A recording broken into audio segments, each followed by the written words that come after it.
हमारा अपने एनालिस्ट से सवाल कुछ यूं है कि जी ऑपोजिशन जो एहतजाज कर रही है वो जायज़ है, हाँ या ना के ऑप्शंस हैं। और पैनल पर हमारे साथ मौजूद हैं महमूद सरफराज साहिबा, बेनज़ीर शाह साहिबा, बाबर सत्तार साहब, इरशाद भट्टी साहब और मज़हर अब्बास साहब भी हमें ज्वाइन करें। मज़हर साहब, आपसे आगाज़ करते हैं गुफ्तगू का। पाकिस्तान स्टील मिल्स एक अरसे से कहा जा रहा है जी सफ़ेद हाथी है। कल हमाद अजहर साहब ने बात की, उन्होंने भी यही कहा और कहा कि अब हमारे लिए बर्डन बर्दाश्त करना बड़ा मुश्किल था। अगर बहाली और रिफॉर्म करना चाहते हैं तो जो स्टेप लिया गया है वो इंतहाई ज़रूरी है। देखिए, बड़ी बदकिस्मती है पाकिस्तान की।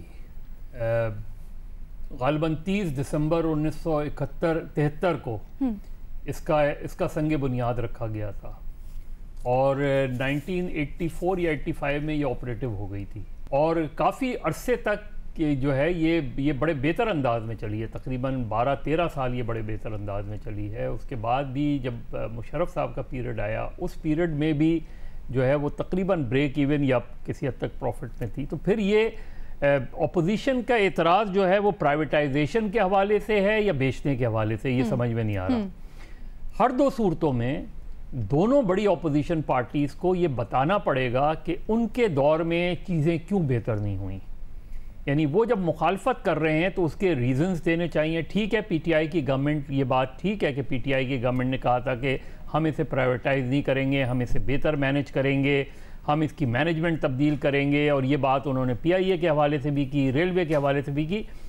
लेकिन अपोजिशन, क्योंकि वो अपोजिशन 2 मरतबा ये यानी पिछले 10 साल में हुकूमत में रहे हैं, तो उनकी तरफ से भी कोई काउंटर, कोई कॉन्सेप्ट पेपर आना चाहिए कि जी जिस चीज़ की आप मुखालफत कर रहे हैं तो आपके अपने दौर में, आपके 5 साल के दौर में, आपके 5 साल के दौर में इन चीज़ों को क्यों नहीं बेहतर बनाया गया। मुस्लिम लीग नून तो प्राइवेटाइजेशन के हक़ में थी और इसीलिए 2015 से ये स्टील मिल बंद पड़ी है। देखिए, बिल्कुल जो इस वक्त सूरत हाल है, असल मसला जब भी स्टील मिल का आता है वहाँ नीयत में फतूर नज़र आता है, वहाँ नीयत गड़बड़ में जो है वो कहीं ना कहीं मामलात गड़बड़ नज़र आ रहे हैं।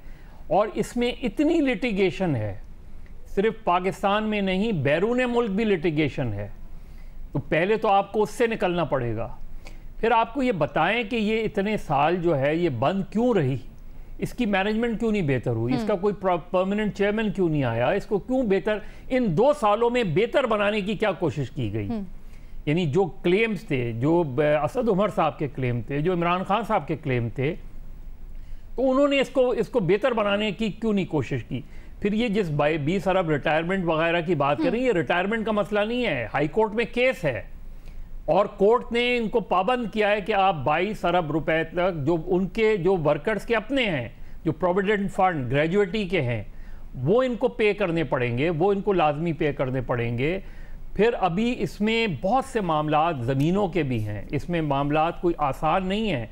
ये सिर्फ ये 18,000 एकड़ का मसला नहीं है, इसके और भी साइड के प्रोजेक्ट्स हैं जो दीगर शहरों में भी हैं। तो ये कोई आसान मेरा ख्याल है मामला नहीं है, इसमें ट्रांसपेरेंसी का भी मामला है, इसको पूरे कॉन्फिडेंस में लेके।